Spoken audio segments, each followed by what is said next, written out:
Bien-aimés dans le Seigneur, nous bénissons Dieu pour la grâce qu'il nous accorde encore de nous retrouver aujourd'hui autour de sa parole. Nous allons développer un thème que Dieu m'a mis à cœur sur le feu étranger dans l'Église. Donc le thème c'est le feu étranger dans l'Église. Nous allons prendre un texte dans le livre de Lévitique chapitre 10, versets 1 à 5. Donc ce texte nous servira de base pour le développement de notre enseignement. Les fils d'Aaron, Nadab et Abihu, prirent chacun un brasier. Dans l'autre version, on dit ils prirent un ascensoir. Ils mirent du feu et posèrent du parfum dessus. Ils apportèrent devant l'Éternel du feu étranger, ce qui ne leur avait point ordonné. Alors le feu sortit de devant l'Éternel et les consuma. Ils moururent devant l'Éternel. Moïse dit à Aaron, c'est ce que l'Éternel avait déclaré lorsqu'il a dit, je serai sanctifié par ceux qui s'approchent de moi et je serai glorifié en présence de tout le peuple. Aaron garda le silence. Et Moïse appela Michaël et El sa femme, fils d'Uziel, l'oncle de Aaron, et il leur dit, approchez-vous et emportez vos frères loin du sanctuaire, hors du camp. Ils s'approchèrent et ils les emportèrent dans leur tunique hors du camp, comme Moïse l'avait dit. Voilà, donc vous savez que tous les sacrificateurs dans l'Ancien Testament, dans l'Ancienne Alliance, étaient lévites. Lévites, c'est-à-dire la tribu de Lévi. Et tous les lévites n'étaient pas sacrificateurs. Alors les sacrificateurs, c'était la famille d'Aaron. C'était Aaron qui était souverain sacrificateur et ses enfants qui étaient sacrificateurs, c'est-à-dire qu'ils étaient appelés par Dieu pour servir sa cause, pour servir Dieu dans la tente d'assignation, plus tard dans le tabernacle et puis dans le temple. Et donc ces deux fils d'Aaron étaient sacrificateurs, Nadab et Abihu. Ils connaissaient la parole de Dieu. Ils servaient le Seigneur dans la tente d'assignation, dans le tabernacle. Et puis la Bible nous dit que ce jour-là, ils vont apporter du feu étranger dans la présence de Dieu, devant l'Éternel, devant Dieu. Et si nous prenons par exemple la parole de Dieu dans le livre de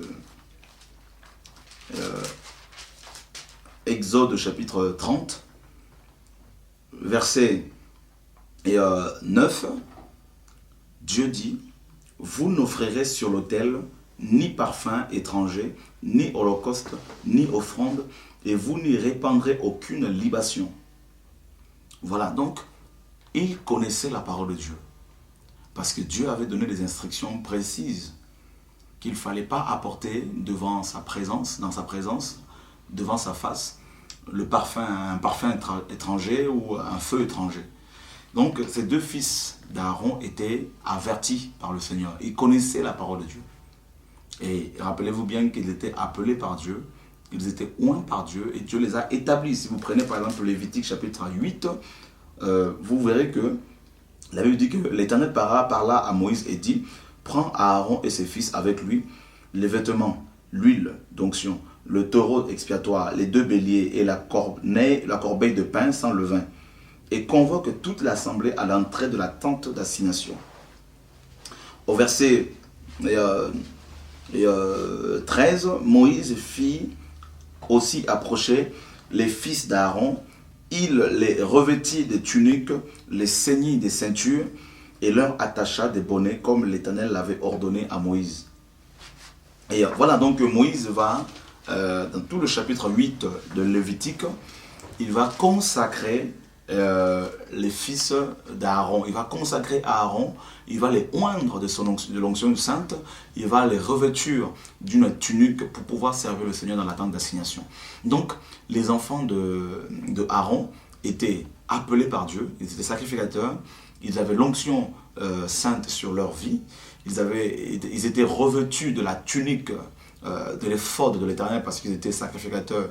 Et la tunique, c'était l'image de la justice de Dieu. C'était de la justification parce que Dieu les a justifiés, déclarés justes en vue du service dans la tente d'assignation. Et l'onction, c'était pour le service, comme vous savez. Alors, qu'est-ce qui va se passer? Ils vont servir le Seigneur sur l'autel. L'autel, c'était des briques qui ont été, regroupées ensemble. C'était là où, justement, les sacrificateurs offraient des animaux d'expiation pour le péché, des animaux pour les holocaustes, pour les actions de grâce. Et qu'est-ce qui va se passer? Ils vont se présenter devant Dieu avec bien sûr des animaux pour le sacrifice, mais par contre, pardon, ils vont amener un feu étranger. Donc ils vont prendre le feu étranger en dehors de la tente d'assignation et ils vont amener ce feu dans la tente d'assignation pour qu'ils puissent consumer ces holocaustes. Et qu'est-ce qui va se passer? La Bible nous dit que le feu va sortir de devant l'Éternel et va les consumer.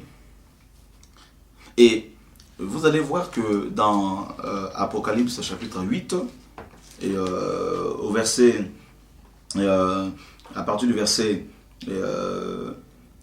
5, et l'ange prit l'ascensoir, le remplit du feu de l'autel et le jeta sur la terre. Ici, on nous parle d'un ange qui avait rempli l'ascensoir du feu, mais de quel feu? Le feu de l'autel. Le feu qui était le feu de Dieu.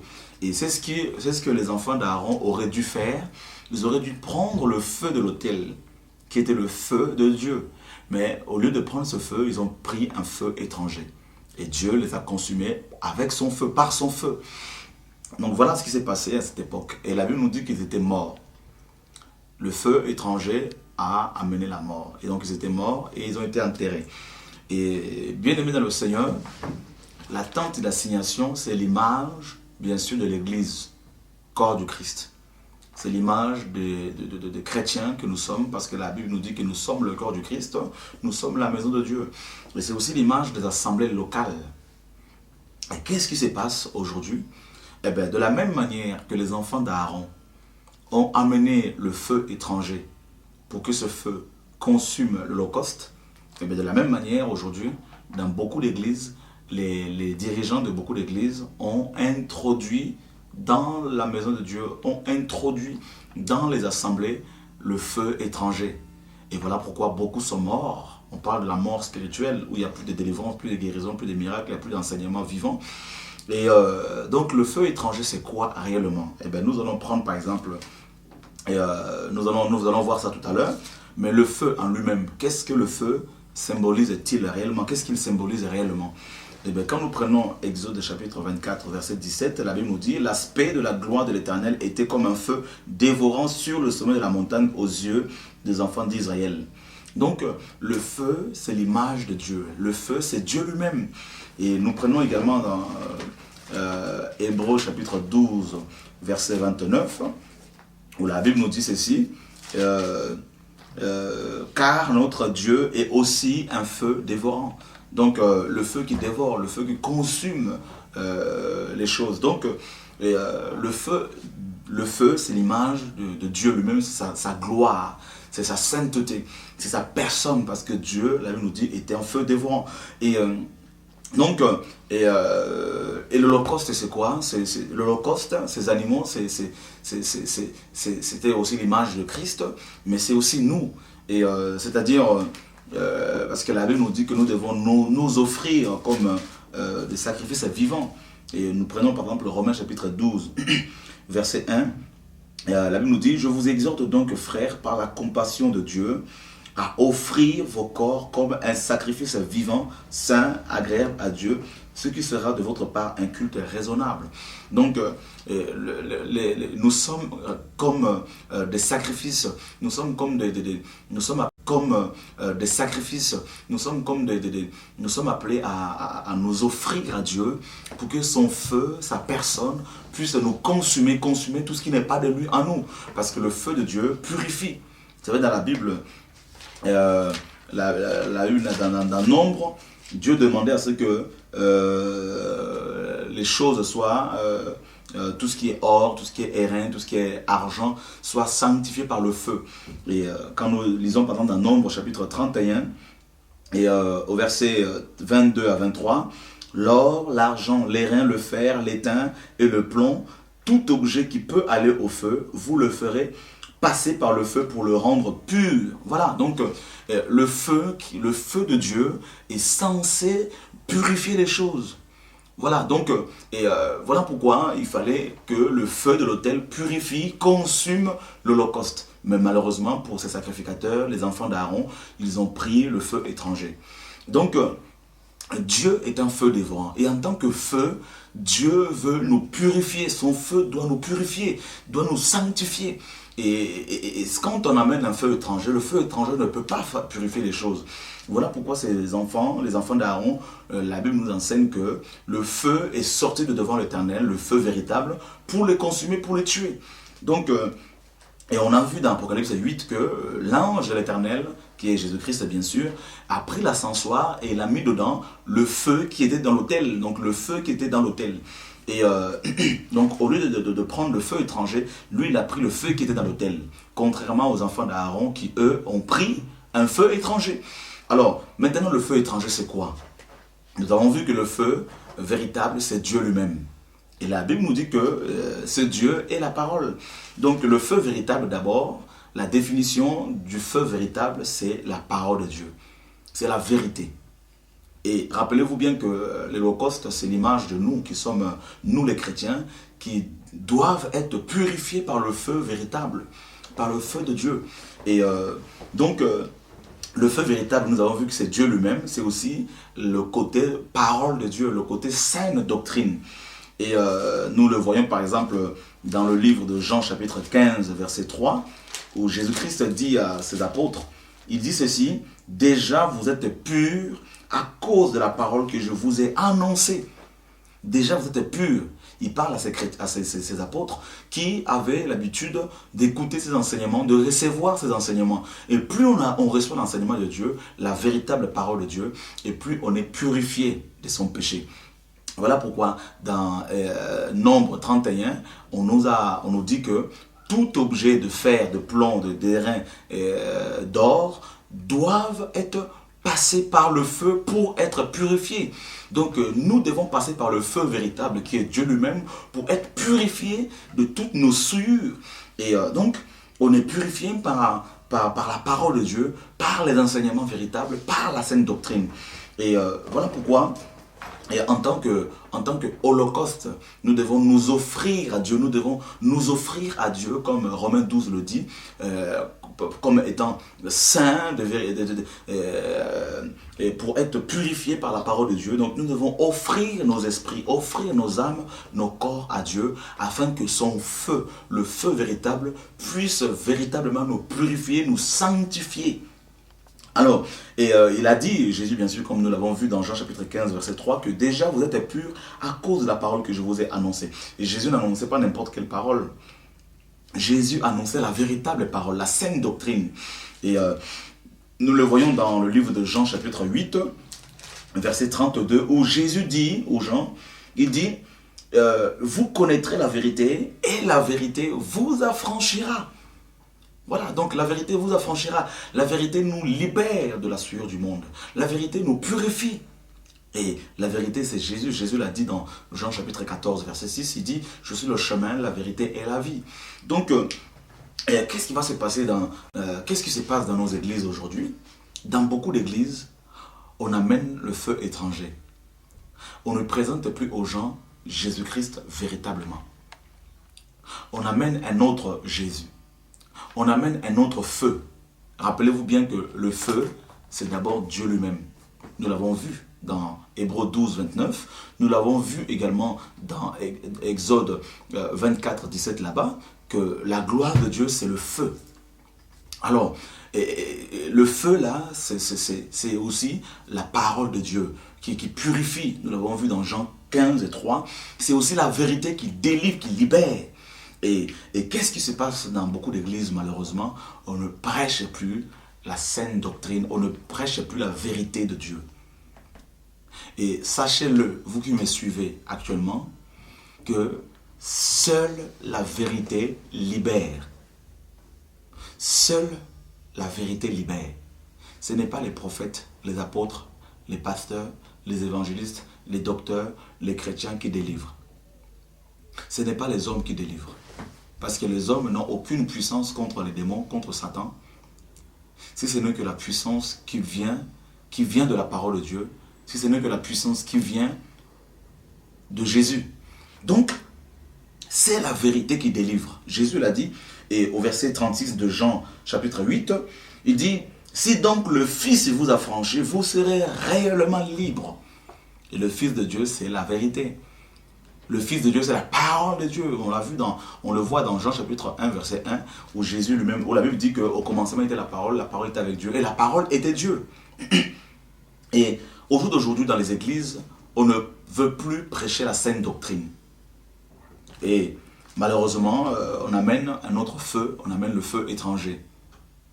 On parle de la doctrine qui vient des hommes, on parle de tout ce qui n'est pas de la parole de Dieu. Et les sacrificateurs, les hommes de Dieu, les femmes de Dieu, malheureusement, même ceux qui sont appelés par Dieu, avec le temps, ils se sont laissés séduire par diverses doctrines et ils ont introduit dans les églises, dans les assemblées, le feu étranger. Alors, nous avons vu que le feu véritable, c'est le feu de Dieu. C'est Dieu lui-même, c'est la saine doctrine. La saine doctrine, c'est toute doctrine qui élève Jésus-Christ. Tout enseignement qui se focalise que sur Jésus et rien que sur Jésus-Christ. Et c'est cette vérité qui délivre les gens. Vous qui me suivez, peut-être parmi vous, il y en a qui ont fait beaucoup d'églises. Mais est-ce que vous êtes vraiment libérés? Les hommes ne les délivrent pas. Aucune église ne les délivre. Mais c'est la vérité qui délivre. Alors, le feu étranger, c'est quoi? Eh bien, nous allons voir cela, ce que c'est le feu étranger. Vous allez vous apercevoir que peut-être que dans votre assemblée, eh bien, il y a le feu étranger qui est rentré et vous devez vraiment prier Dieu pour qu'il puisse délivrer votre assemblée au nom de Jésus-Christ de Nazareth. Alors, prenons la parole de Dieu. Nous allons comprendre ce que c'est le feu étranger. Et nous prenons 1 Timothée chapitre 4, verset 1er. Mais l'Esprit dit expressément que dans les derniers temps, quelques-uns abandonneront la foi pour s'attacher à des esprits séducteurs et à des doctrines des démons. La Bible parle ici des chrétiens. Rappelez-vous bien que les deux fils d'Aaron étaient sacrificateurs. Ils étaient appelés par Dieu. Ils avaient l'onction de Dieu. Ils étaient appelés par Dieu. Mais cela ne les a pas empêchés d'amener dans la maison de Dieu un feu étranger. Et ici, on nous dit que au temps de la fin, dans les derniers jours, eh bien, beaucoup de gens abandonneront la foi. Là, il s'agit des chrétiens, il ne s'agit pas des païens parce que les païens n'ont pas la foi. Les païens n'ont pas la foi. Et il s'agit ici des chrétiens qui, au dernier jour, dit la Bible, vont abandonner la foi. C'est-à-dire, ils vont abandonner le feu étranger, le feu de Dieu, pardon. Ils vont abandonner le feu véritable, ils vont abandonner la saine doctrine parce qu'ils ne vont plus avoir envie de suivre Dieu avec vérité, mais ils vont abandonner la foi pour s'attacher à des doctrines des démons et à des esprits séducteurs. Alors, c'est quoi les doctrines des démons? Nous allons les voir parce que les doctrines des démons, c'est justement le feu étranger. Et nous prenons aussi 2 Timothée chapitre 4, à partir du verset 3. Paul dit, « Car il viendra un temps où les hommes ne supporteront pas la saine doctrine, mais ayant la démangeaison d'entendre des choses agréables, ils se donneront une foule de docteurs selon leur propre désir. » Verset 4, « Détourneront l'oreille de la vérité. » Rappelez-vous que la vérité, c'est le feu de Dieu, le feu véritable.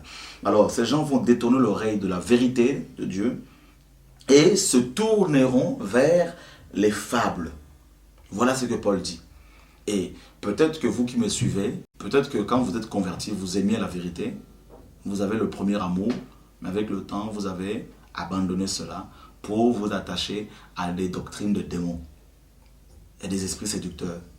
Et Paul dit qu'il viendra un temps où les hommes ne supporteront plus la saine doctrine. Il va y avoir la démangeaison, c'est-à-dire les envies. d'entendre des choses agréables, des choses qui plaisent aux oreilles, des choses qui nous font du bien. Et Paul dit, ils se donneront une foule de docteurs. Et c'est ce que nous sommes en train de voir aujourd'hui. Une foule de docteurs qui enseignent des choses pernicieuses, des choses agréables. Et parmi ces choses agréables, nous verrons tout à l'heure, il y a l'évangile de la prospérité. Ils vont enseigner au peuple de Dieu les choses agréables et les gens vont aimer ces choses-là. Ils vont aimer entendre ces choses agréables. Alors, le feu étranger, c'est les doctrines des démons. Eh bien, frères et sœurs, nous allons rentrer tout de suite dans ces doctrines des démons. Vous qui me suivez, vous qui aimez la parole de Dieu, vous qui aimez la vérité, ouvrez grandement vos oreilles. Rappelez-vous que nous parlons du feu étranger dans l'Église. Alors, nous parlons que le feu étranger, nous disons que le feu étranger, c'est l'image de fausses doctrines. Et que le feu véritable, c'est la vérité. C'est la personne de Jésus-Christ. C'est la sainte doctrine. Alors, nous prenons Apocalypse chapitre 1er au verset 9 jusqu'au verset au moins 20. Moi, Jean, votre frère, qui est part avec vous à la tribulation, au royaume et à la persévérance en Jésus. J'étais dans l'île appelée Patmos à cause de la parole de Dieu et du témoignage de Jésus. Je fus saisi par l'Esprit au jour du Seigneur et j'ai entendu derrière moi une voix forte comme le son d'une trompette qui disait, ce que tu vois, écris-le dans un livre et envoie-le aux 7 églises, à Éphèse, à Smyrne, à Pergame, à Thyatire, à Sardes, à Philadelphie et à Laodicée. Je me retournai pour voir quelle était la voix qui me parlait. Et après m'être retourné, je vis 7 chandeliers d'or. Et au milieu de 7 chandeliers d'or, quelqu'un qui ressemblait à un fils d'homme vêtu d'une longue robe et ayant une ceinture d'or sur la poitrine. Et sa tête et ses cheveux étaient blancs comme de la laine blanche, comme de la neige. Ses yeux étaient comme une flamme de feu. Vous voyez, la flamme de feu, c'est le feu véritable qui est Jésus. Et ses pieds étaient semblables à de l'airain ardent, comme s'il avait été embrasé dans une fournaise. Et sa voix était comme le bruit de grandes eaux. Voilà ici, Jean va voir la révélation sur Jésus-Christ en tant que Dieu. Et il voit Jésus-Christ qui marchait au milieu de 7 chandeliers d'or. Et au verset 20, Jean nous dit que les 7 chandeliers d'or, Jésus lui dit que les 7 chandeliers d'or, ce sont les 7 églises. Et 7, c'est la perfection. Les 7 églises représentent l'église corps du Christ. Et vous voyez que au début de l'église primitive, Jésus-Christ marchait au milieu d'elle. C'était une église qui était en feu. Il y avait le feu véritable.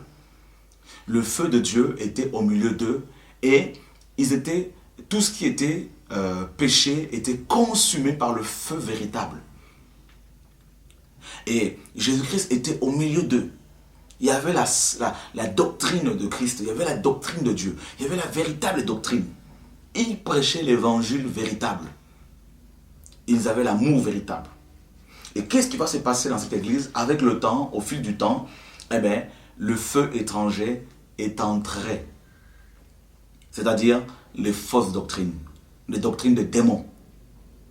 Ils ont abandonné le feu véritable pour s'attacher à des esprits séducteurs, à des doctrines des démons, et ils ont introduit dans les églises le feu étranger.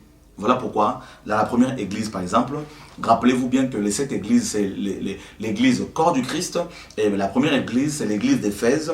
Il est écrit ceci, écrit à l'ange de l'église d'Éphèse, voici ce que dit celui qui tient les 7 étoiles dans sa main droite, celui qui marche au milieu de 7 chandeliers d'or. Je connais tes œuvres, ton travail et ta persévérance. Je sais que tu ne peux supporter les méchants, que tu as éprouvé ceux qui se disent apôtres et qui ne le sont pas, et que tu les as trouvés menteurs. Que tu as de la persévérance, que tu as souffert à cause de mon nom et que tu ne t'es point lassé. Mais ce que j'ai contre toi, voilà ce que Jésus-Christ va dire à la première église, l'église d'Éphèse. Ce que j'ai contre toi, c'est que tu as abandonné ton premier amour. Le premier amour, c'est quel amour? C'est l'amour agapé. c'est l'amour désintéressé. Matthieu 24, 12, Jésus dit, et parce que l'iniquité se sera accrue, l'amour du plus grand nombre se refroidira. Là, il s'agit de chrétiens parce que les païens n'ont pas l'amour. Les païens ont des sentiments parce que l'amour est une personne. La Bible nous dit dans 1 Jean 4 que Dieu est amour. Et l'amour là, qui va baisser, c'est l'amour de la vérité. C'est l'amour pour la vérité. L'amour pour le feu véritable. Et Romains 5,5 nous dit que l'amour de Dieu est répandu dans nos cœurs par le Saint-Esprit qui nous a été donné.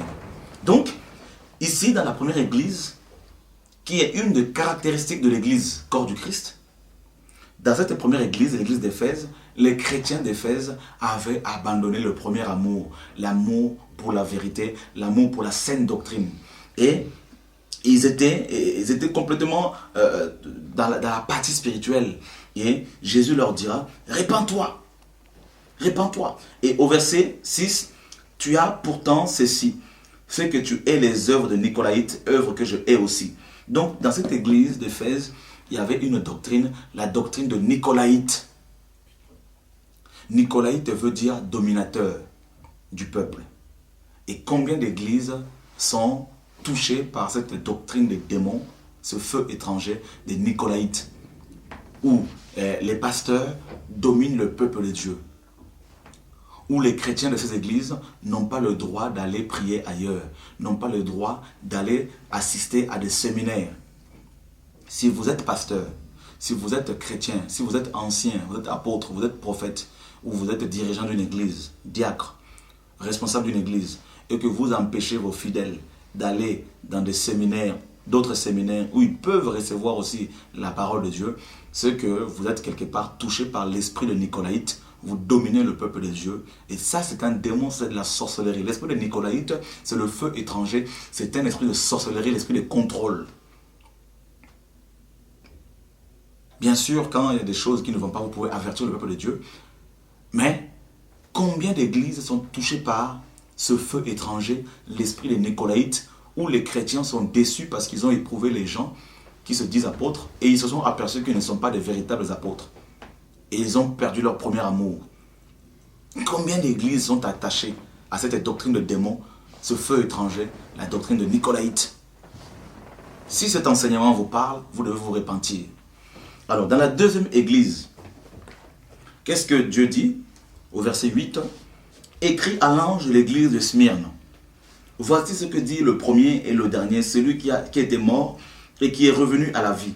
Je connais ton affliction et ta pauvreté, bien que tu sois riche, et les calomnies de la part de ceux qui se disent juifs et qui ne le sont pas, mais qui sont une synagogue de Satan. Ne crains pas ce que tu vas souffrir. Voici le diable jettera quelques-uns d'entre vous en prison, afin que vous soyez éprouvés et que vous aurez une tribulation de 10 jours. Sois fidèle jusqu'à la mort et je te donnerai la couronne de vie. Dans cette église de Smyrne, la Bible nous dit qu'il y avait une synagogue de Satan, des chrétiens qui se disent chrétiens, ceux qui se disent juifs, mais qui sont en fait une synagogue de Satan et qui sont en train de combattre les véritables chrétiens. Combien d'églises, combien de chrétiens aujourd'hui combattent les véritables chrétiens parce que leur prêchent la vérité? Combien même parmi vous nous ont combattus parce que nous avons prêché que la dîme était sous la loi? Et la Bible les appelle le synagogue de Satan. Et dans la troisième église, au verset 12 d'Apocalypse 2, écrit à l'ange de l'église de Pergame. Voici ce que dit celui qui a l'épée aiguë à 2 tranchants. Je sais où tu demeures. Je sais que là est le trône de Satan. Tu retiens mon nom et tu n'as pas renié ma foi, même au jour d'Antipas, mon témoin fidèle qui a été mis à mort chez vous, là où Satan a sa demeure. Mais j'ai quelque chose contre toi. C'est que tu as là des gens attachés à la doctrine de Balaam, qui enseignait à Balak à mettre une pierre d'achoppement devant les fils d'Israël pour qu'ils mangent des viandes sacrifiées aux idoles et qui se livrent à la débauche. Pardon, chapitre 1, versets 27 à 28. Dieu a voulu leur faire connaître la glorieuse richesse de ce mystère parmi les païens, savoir Christ en nous, l'espérance de la gloire. C'est lui que nous annonçons. C'est Christ que nous annonçons, Jésus-Christ, Prêchez Jésus. Ne prêchez plus vos ministères. Ne prêchez plus vos voyages. Vos voyages, mes voyages ne sauveront pas le peuple de Dieu. Ne prêchons pas nos ministères. Prêchons maintenant Jésus-Christ. C'est ça l'évangile. L'évangile du royaume qui est christocentrique. Exhortant tout homme et instruisant tout homme en toute sagesse afin de présenter à Dieu tout homme devenu parfait en Christ. Vous pasteurs, vous apôtres, vous prophètes, vous docteurs, vous évangélistes, vous qui dirigez les églises, vous les anciens, le peuple sur qui Dieu vous a établi, Dieu nous demande à leur prêcher Jésus et Jésus seul, à les instruire dans la sainte doctrine, à les exhorter dans la sainte doctrine, à demeurer ferme dans la vérité. Pourquoi? Parce qu'à la fin de temps, vous aurez des comptes à rendre à Dieu. J'aurai des comptes à rendre à Dieu. Nous allons présenter à Dieu toutes ces brebis devenues parfaites en Christ. Il faut qu'ils ressemblent, ces bien-aimés sur lesquels Dieu vous a établi, qu'ils ressemblent à Jésus-Christ à la fin de temps. Et s'ils ne ressemblent pas à Jésus, eh bien vous n'irez pas au ciel, je n'irai pas au ciel. Vous savez l'endroit où nous irons si nous ne faisons pas attention, c'est l'enfer. Croyez-moi, pasteur. Le Seigneur m'a amené dans le lac de feu. Il m'a fait visiter le lac de feu. Et j'ai vu beaucoup de pasteurs dans le lac de feu. Beaucoup de pasteurs, même beaucoup. J'ai vu tous les démons et le diable lui-même dans le lac de feu en train de consumer, de brûler. De brûler sans être consumé. Nous avons la lourde tâche de présenter la vérité au peuple de Dieu. Pasteur, je vous en supplie, Dieu vous aime, mais prêchez la vérité au peuple de Dieu. Vous qui êtes dans les fédérations où on ne prêche pas la vérité, dans les pastorales où on ne prêche pas la vérité, alors commencez à prier Dieu. Vaut mieux être rejeté des hommes, mais accepté par Dieu. Paul dit dans Galates 2,10, est-ce la faveur des hommes que je cherche ou celle de Dieu? Si je plaisais encore aux hommes, je ne serais pas serviteur de Dieu. Ne cherchez pas à plaire aux hommes. Ne cherchez pas à plaire à vos collègues pasteurs. Cherchez à plaire à Dieu. Prêchez la vérité. Prêchez au peuple de Dieu la vérité. Ce ne sont pas vos boutiques, les églises sur lesquelles Dieu vous a établi. Si Dieu vous a établi, et vous qui dirigez les églises aussi, si vous n'avez pas reçu un appel de Dieu, quittez ces responsabilités. Redevenez des simples chrétiens. Parce que vous aurez des comptes aussi à rendre à Dieu. Oui, je vous aime, je ne suis pas mieux que vous, mais Dieu me dit de dénoncer le péché dans les églises à Paris, de dénoncer les titres que beaucoup de pasteurs portent. Beaucoup de pasteurs commencent à faire ils commencent à avoir des meetings politiques dans Paris ici. C'est l'abomination que nous sommes en train d'assister ici. Beaucoup commencent à faire que de la musique. Si vous êtes un organisateur de concerts chrétiens, alors restez organisateur, quittez la responsabilité pastorale parce que ce n'est pas votre place. Parce que vous allez donner de la mort aux gens, aux chrétiens. Vous allez donner des coloquintes aux gens. Comme les fils des prophètes avaient donné des coloquintes aux gens et il y avait la mort dans le pot. Il aurait fallu que Élisée soit là. Voilà pourquoi Dieu suscite de plus en plus de gens avec l'onction d'Élie qui vont donner la farine, mettre la farine dans le pot pour sanctifier le repas. Et vous qui m'écoutez, si vous êtes un organisateur de concerts chrétiens, restez organisateur. Si vous êtes diacre, alors faites votre travail correctement. Ne devenez pas leader d'une église si Dieu ne vous a pas appelé. Dieu me montre beaucoup de pasteurs à Paris qui ne sont pas appelés par Dieu. Beaucoup de pasteurs à Kinshasa, beaucoup de pasteurs aux Antilles que Dieu n'a pas appelés. Et je vous en prie, ne mourrez pas bêtement parce que vous avez affaire à l'éternité. Repentez-vous. Dieu ne vous condamne pas. Si vous vous repentez, Dieu va vous restaurer. Que Dieu vous bénisse. Vous qui avez cette cassette ou ce CD ou ce DVD, faites-le passer aux autres afin que ce message soit communiqué à tous les chrétiens. Nous sommes à la veille de l'éternité, à la veille de l'enlèvement de l'Église. Le Seigneur, notre Dieu, revient bientôt nous délivrer de ce monde des ténèbres. Que la gloire revienne à notre Dieu, le Père de notre Seigneur Jésus-Christ, et à Jésus-Christ, notre Seigneur et Sauveur, au nom de Jésus-Christ, par son Saint-Esprit, l'Esprit de feu, l'Esprit de sainteté, au nom de Jésus-Christ. Soyez tous bénis. Je vous aime dans le nom du Seigneur.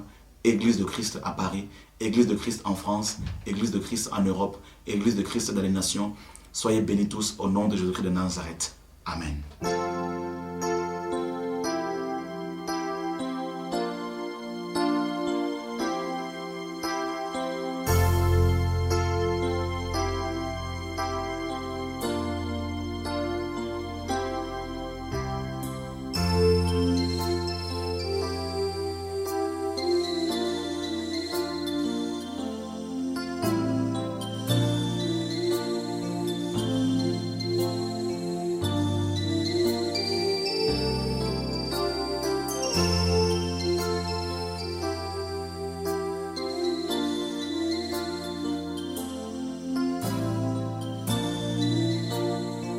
Pourquoi? Parce que on aime être acclamé par les hommes aujourd'hui.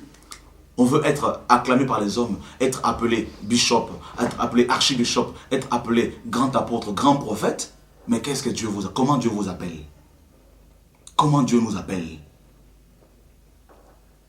Aujourd'hui, dans les églises à Paris, chez les Congolais à Paris, nous entendons des choses abominables. Il y en a qui sont devenus il y a un maréchal à Paris maintenant, un pasteur qui s'appelle maréchal. Il y en a un autre qui s'appelle le pasteur leader. Il y en a un autre qui s'appelle l'aigle. Un autre qui s'appelle... c'est des abominations pareilles que nous entendons dans l'église de Jésus-Christ. Vous devez vous réveiller, vous les chrétiens qui vous m'entendez. Et vous qui portez ce titre-là, vous devez renoncer à ces titres. Vous devez renoncer à ces positions afin d'être admis par le Seigneur dans son conseil. Maréchal, c'est un titre païen. On ne trouve pas dans la Bible le mot de maréchal. Vous devez vous repentir. Et il y en a d'autres qui s'appellent le rock à Kinshasa. Ça c'est pour les Africains, le rock, rockman. Alors que Jésus-Christ c'est lui la pierre vivante. Il y en a un autre qui s'appelle archibishop. Je n'ai pas vu dans ma Bible où on dit qu'il y a des archibishops. Mon premier, parce que mon premier veut dire alpha. Alors il faut dénoncer ces choses. Le feu étranger est entré dans l'église. L'esprit de Balaam. Balaam voulait les honneurs, être acclamé comme étant l'homme de Dieu. Et combien parmi les pasteurs africains, heureusement ce n'est pas tous, mais combien parmi les pasteurs africains congolais aiment se faire porter leur Bible, aiment se faire acclamer comme étant des rois. L'esprit de Balaam est entré. Nous devons nous repentir.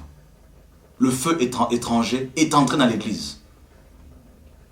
Alors chez les pasteurs français, beaucoup, ce sont des fonctionnaires. Il y en a qui fument, il y en a qui sont dans l'alcool. Et qu'est-ce que nous allons donner, communiquer au peuple de Dieu? Qu'est-ce que nous allons communiquer au peuple de Dieu? L'esprit de Balaam est entré dans l'église. Nous utilisons notre position. Il y en a qui utilisent leur position, leur titre, leurs appels pour s'enrichir.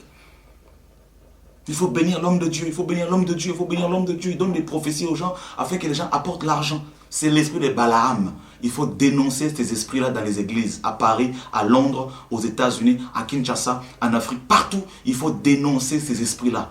En Côte d'Ivoire, partout, il faut dénoncer. Ce sont des esprits de Balaam. Oui, il ne faut pas aller visiter l'homme de Dieu les mains vides. Mes frères et sœurs, quand les gens allaient voir Jésus, est-ce qu'ils apportaient quelle offrande? Ils apportaient leur cœur. Au lieu de demander de l'offrande au peuple de Dieu avant qu'ils viennent vous voir, demandez-leur plutôt de venir vous voir avec leur cœur. Parce que ce que Dieu vise sur le cœur, ce n'est pas leur finance. Si vous êtes dans cette doctrine, sortez de là parce que c'est l'esprit de Balaam. Et voilà, c'est ce que la Bible nous enseigne. Les gens vont abandonner la foi pour s'attacher à des doctrines des démons et à des esprits de Balaam, à des doctrines sataniques.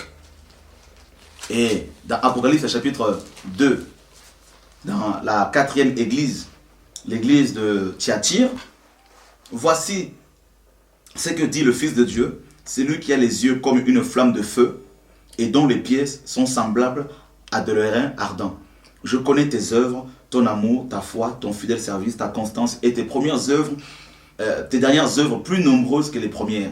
Mais ce que j'ai contre toi, c'est que tu laisses la femme Jézabel, qui se dit prophétesse, enseigner et séduire mes serviteurs pour qu'ils se livrent à la débauche et qu'ils mangent des viandes sacrifiées aux idoles. Ici, à l'église de Thyatire, ces chrétiens se sont attachés à la doctrine de Jézabel. Jézabel. Et Jézabel, c'est un esprit religieux comme Balaam. C'est une doctrine des démons. Et l'esprit de Jézabel est à la base du catholicisme romain et de toutes les fausses religions, toutes les religions démoniaques et toutes les sectes. Parce que Jézabel, elle se dit prophétesse. Un prophète, c'est celui qui parle de la part de Dieu. Combien de religions aujourd'hui disent avoir la vérité et qu'elle parle de la part de Dieu? Combien d'églises, combien de religions, combien de sectes? Alors, l'esprit de Jézabel, c'est un esprit qui tue les vrais prophètes et qui élève des faux prophètes. Vous connaissez l'histoire de Jézabel, la femme d'Akab. L'esprit de Jézabel, quand cet esprit rentre dans l'église, il commence par tuer les vrais prophètes, les vrais enseignements, et il va mettre en place des doctrines démoniaques, c'est-à-dire la viande sacrifiée aux idoles. La viande sacrifiée aux idoles, c'est des faux enseignements, les enseignements démoniaques. Rappelez-vous bien que Jésus-Christ, dans Jean 6, il dit, il demande aux gens de manger sa chair, qui est la vraie nourriture, et de boire son sang, qui est le vrai breuvage. Eh bien, Satan aussi vient proposer une viande sacrifiée aux idoles. Les idoles, c'est des démons. La viande sacrifiée aux idoles, c'est un autre Jésus. On le voit dans 2 Corinthiens chapitre 11. Dans 2 Corinthiens chapitre 11, Paul dit quelque chose. Il dit, « Toutefois, de même que le serpent séduisit Ève par sa ruse, je crains que vos pensées ne se corrompent et ne se détournent de la simplicité à l'égard de Christ.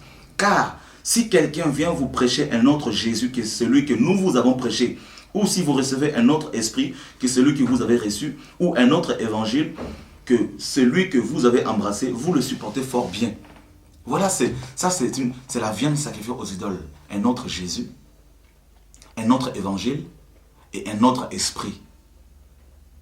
Et combien dans les églises aujourd'hui, on prêche un autre Jésus? Un Jésus qui demande de l'argent avant de guérir les gens, l'esprit de Balaam. Un Jésus qui dit que le divorce n'est pas un problème. Un Jésus qui dit que l'impudicité n'est pas un problème. Un Jésus qui dit que l'adultère, l'homosexualité n'est pas un problème. Mais quel Jésus vous avez reçu? Le Jésus de la Bible condamne le péché. Le Jésus de la Bible nous parle de l'amour. L'amour de Dieu, c'est le fait de fuir le péché. Voilà ce qui se passe. L'esprit de Jézabel dirige beaucoup d'églises. Et combien d'églises sont touchées par cet esprit de Jézabel, le feu étranger? Et toujours dans Apocalypse chapitre 2, le Seigneur il reprend son église. Il reprend son église. Les doctrines des démons sont entrées. Rappelez-vous bien que le feu étranger, c'est d'abord l'image de la fausse doctrine ou des fausses doctrines. La doctrine de Nicolaïte, le dominateur du peuple. La doctrine de Balaam, ceux qui dévorent le peuple de Dieu, qui volent le peuple de Dieu.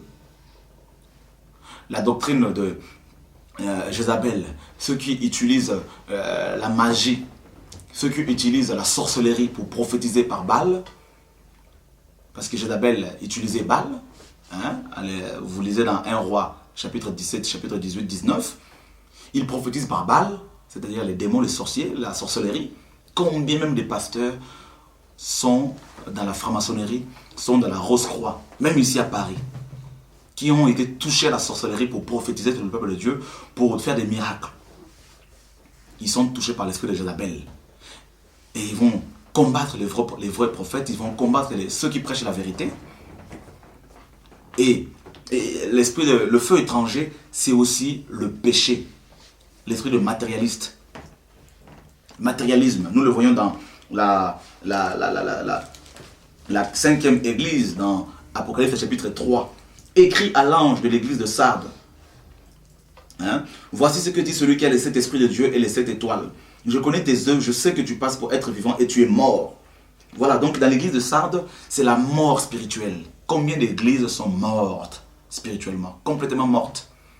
Et dans l'église dans la 6e église, c'est l'église de Philadelphie, une église fidèle à Dieu. Heureusement que Dieu a toujours un reste.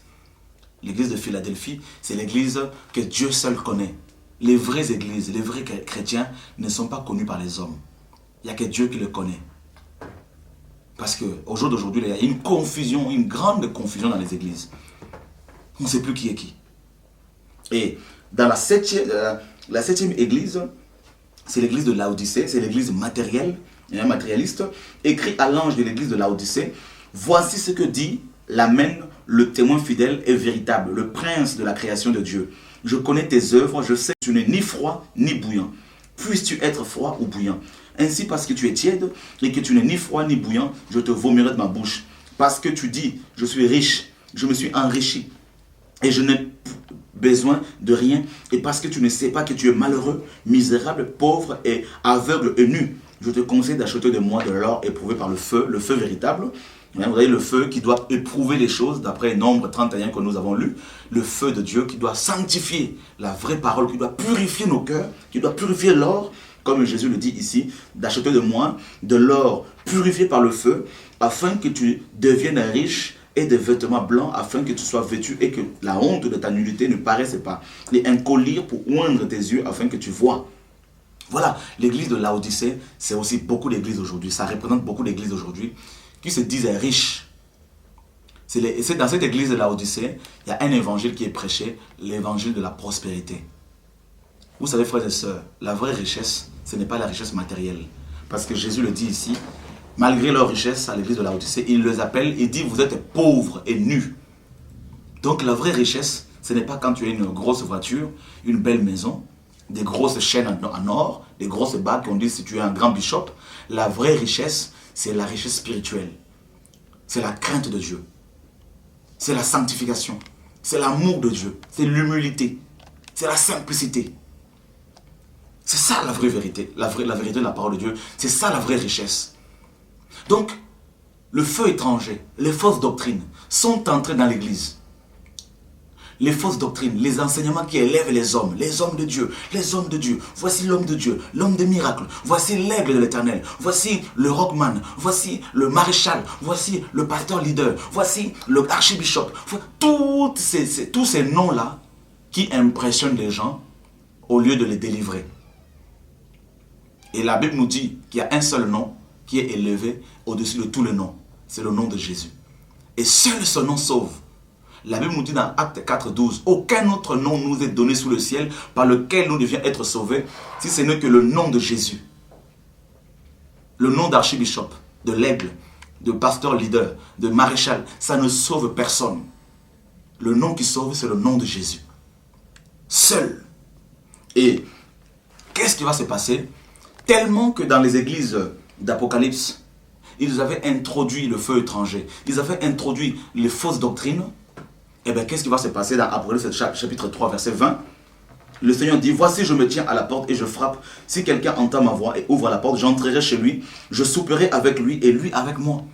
À cause des fausses doctrines, le feu étranger, eh bien, le Seigneur ne cohabite pas avec le péché. Eh bien, Dieu est sorti pratiquement de nos églises. Voilà pourquoi les hommes ont érigé des trônes à la place du trône de Dieu. Ils ont pris la place de Dieu dans les assemblées. Ils sont devenus les dieux des églises. Il y a même des pasteurs qui fêtent les anniversaires dans les bâtiments de leur église. Trouvez-moi dans la Bible où on a vu les apôtres fêter les anniversaires dans leur bâtiments, dans les maisons, dans les églises. C'est une abomination. Et plus en plus de ça, l'anniversaire, c'est une fête païenne. Dans la Bible, nous avons vu l'anniversaire de Pharaon, on a coupé la tête des chansons, de les chansons. On a vu l'anniversaire d'Hérode, on a coupé la tête de Jean-Baptiste. Donc les chansons étaient pendues lors de l'anniversaire de Pharaon. Et l'anniversaire d'Hérode, Jean-Baptiste, on a coupé sa tête. Alors aujourd'hui, le feu étranger est entré dans l'église. Les fausses doctrines, l'homme des miracles, l'homme prophétique. Qui est l'homme prophétique? Si ce n'est que Jésus-Christ seul. Vous qui me suivez, vous les chrétiens à Paris, vous les chrétiens dans le monde, vous devez vous repentir parce que vous risquez d'aller en enfer si vous continuez à suivre les hommes bêtement sans vérifier dans la Bible ce qu'on vous enseigne. Le feu étranger amène la mort. Le feu étranger, c'est les fausses doctrines. Le feu étranger, c'est le péché qui rentre dans les églises. Le feu étranger, c'est les fêtes païennes aussi qui rentrent dans l'église. Le feu étranger, c'est tout ce qui entre dans vos vies qui n'a rien à voir avec la parole de Dieu. Tout ce que vous faites qui n'est pas écrit dans la Bible. C'est le feu étranger. Et tout feu étranger amène la mort. Si vous ne vous repentez pas, Dieu enverra le feu véritable. Comme la Bible nous dit dans 1 Pierre 2, c'est le moment où le jugement va commencer dans la maison de Dieu. Repentez-vous. Repentez-vous. Repentez-vous, frères et sœurs. Vous qui me suivez, pasteur, répentez-vous. Dieu m'a dit, le jugement va commencer dans sa maison. Par sa maison.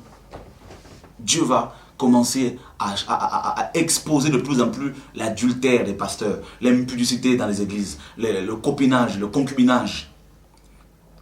Les hommes sont devenus des vedettes, des stars. Ils ont pris la place de Dieu. Le feu étranger est entré dans l'église. Et le Seigneur se retrouve à la porte et il est en train de frapper. Et il dit, si quelqu'un entend ma voix, ouvre la porte, j'entrerai. Alors qu'au départ, dans Apocalypse chapitre 1, au début, il marchait au milieu de l'église. Il y avait des miracles, des délivrances, des guérisons. Mais avec le temps, les hommes ont amené le feu étranger, même les hommes que Dieu avait appelés, le feu étranger, et le feu étranger a chassé le feu véritable. Parce que Dieu ne force pas. Si vous aimez le Seigneur, il est temps, pasteur, d'ouvrir vos cœurs, vos églises, pour que la vérité rentre enfin. Je voudrais vous dire, pasteur, apôtre, prophète, docteur, évangéliste, chrétien, ancien, diacre, que si vous ne vous repentez pas, Dieu va frapper. Dieu va frapper. La Bible nous dit dans Psaume 24, que nous allons lire tous ensemble. La Bible dit ceci.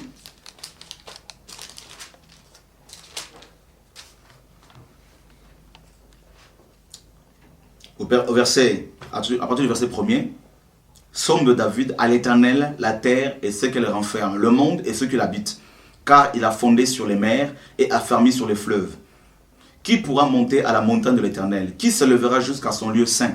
Celui qui a les mains innocentes et le cœur pur. Celui qui ne livre pas son âme au mensonge et qui ne jure pas pour tromper. Il obtiendra la bénédiction de l'Éternel, la miséricorde du Dieu de son salut. Voilà le partage de la génération qu'il invoque, de ceux qui cherchent ta face, de Jacob. Porte, élevez vos linteaux. Élevez-vous, porte éternelle, que le roi de gloire fasse son entrée. Qui est ce roi de gloire? L'Éternel fort et puissant, l'Éternel puissant dans les combats. Porte, élevez vos linteaux, élevez les portes éternelles, que le roi de gloire fasse son entrée.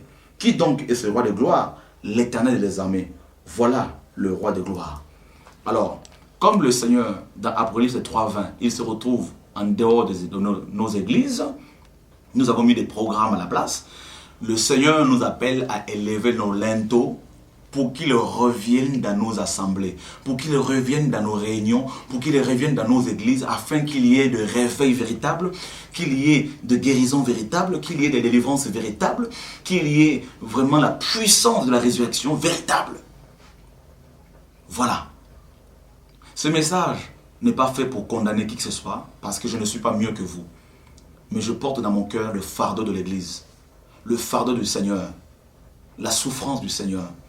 Et je voudrais simplement, mes frères et sœurs, vous avertir de la part du Seigneur.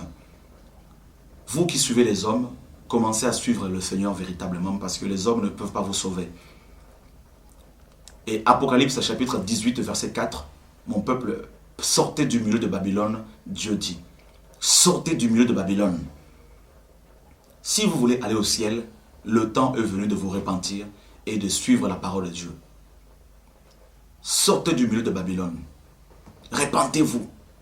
Vous, pasteurs, vous, apôtres, vous, prophètes, vous qui manipulez les hommes que Dieu vous a confiés. Repentez-vous. Abandonnez vos titres. Abandonnez vos titres. Et accrochez-vous à la parole véritable. Enseignez au peuple de Dieu le salut par le nom de Jésus-Christ. Enseignez au peuple de Dieu l'enlèvement de l'Église. Dites-leur que nous allons passer par la persécution qui arrive bientôt. Dites-leur que nous allons être enlevés dans les jours à venir. Nous sommes à la veille de l'éternité. Dites-leur que l'enlèvement de l'Église est bientôt. Dites-leur que seul Jésus guérit. Dites-leur que celui qui marche dans la sanctification verra le Seigneur. Dites-leur que l'impudicité est condamnable. Dites-leur que l'homosexualité est condamnable. Dites-leur que Dieu, on ne se moque pas de lui. Que ce qu'un homme aura semé, il le moissonnera. Dites-leur la vérité. Dites au peuple de Dieu à Paris, en France, en Europe, en Afrique, en Europe, en Australie, aux États-Unis. Dites au peuple de Dieu la vérité. Et pour finir, mes frères pasteurs, je voudrais que vous puissiez prendre avec moi un passage dans le livre de 1 Thessaloniciens, de Colossiens. De même, toi aussi, tu as des gens attachés pareillement à la doctrine de Nicolaïte. Vous voyez que dans 1 Timothée, chapitre 4, verset 1er, Paul dit qu'à la fin de temps, l'Esprit dit expressément que quelques-uns abandonneront la foi pour s'attacher à des doctrines des démons et à des esprits séducteurs. Donc ici, Jean, l'apôtre Jean, qui avait le même esprit que Paul, il va dire que dans l'église de Pergame, il y avait deux doctrines auxquelles les chrétiens de cette église étaient attachés. Ils ont abandonné le feu véritable pour s'attacher à des doctrines des démons. Et ces doctrines des démons, c'est d'abord, il y en a plein. Nous voyons par exemple ici la doctrine de Nicolaïte, comme nous avons vu dans l'église d'Éphèse. Nicolaïte qui veut dire dominateur du peuple. Nous avons la doctrine de Balaam. Balaam veut dire celui qui dévore. Et bien Balaam, dans Nombre 23, si vous lisez son histoire, et Balaam était un prophète que Dieu avait appelé, mais Balaam a cherché les honneurs qui viennent des hommes. Balaam a cherché les acclamations des hommes. Balaam a cherché l'argent, l'or, les biens matériels, et il a voulu maudire le peuple de Dieu pour pouvoir s'enrichir. Il a vendu ses talents spirituels pour son enrichissement personnel. C'est une doctrine. Et combien d'églises sont touchées par l'esprit de Balaam? Et rappelez-vous bien que Balaam travaille avec le dieu Mammon, le dieu de l'argent. Combien de pasteurs, combien de prophètes que nous voyons aujourd'hui, combien d'apôtres, combien de docteurs sont touchés par l'esprit de Balaam? C'est une doctrine. Il y en a, Dieu les avait appelés véritablement, comme les fils d'Aaron. Mais ils n'ont pas voulu souffrir à cause de Jésus. Ils ont préféré plutôt les honneurs, les acclamations des hommes. Et ils ont abandonné la vérité et ils sont habités par des esprits, par l'esprit de Balaam. C'est un démon. Et c'est une doctrine après. Et combien de pasteurs, combien d'églises sont touchées par cet esprit de Balaam qui est vraiment le feu étranger? J'étais quelque part dans un pays en Europe. Une femme est venue me voir. Elle avait le sida. Elle me donne de l'argent dans une enveloppe. Elle me dit, mon frère, je te donne de l'argent, bâtis-moi un hôtel pour que je sois guéri de ma maladie. Je dis, mais qu'est-ce que tu me racontes là?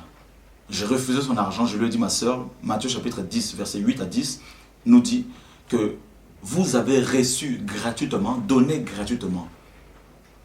Elle me dit, mais oui, mais elle a insisté, elle me dit, mais c'est ce qu'on nous enseigne dans nos églises, que si nous voulons la guérison, nous devons donner l'argent à l'homme de Dieu, et l'homme de Dieu va prier pour nous, nous allons recevoir la guérison.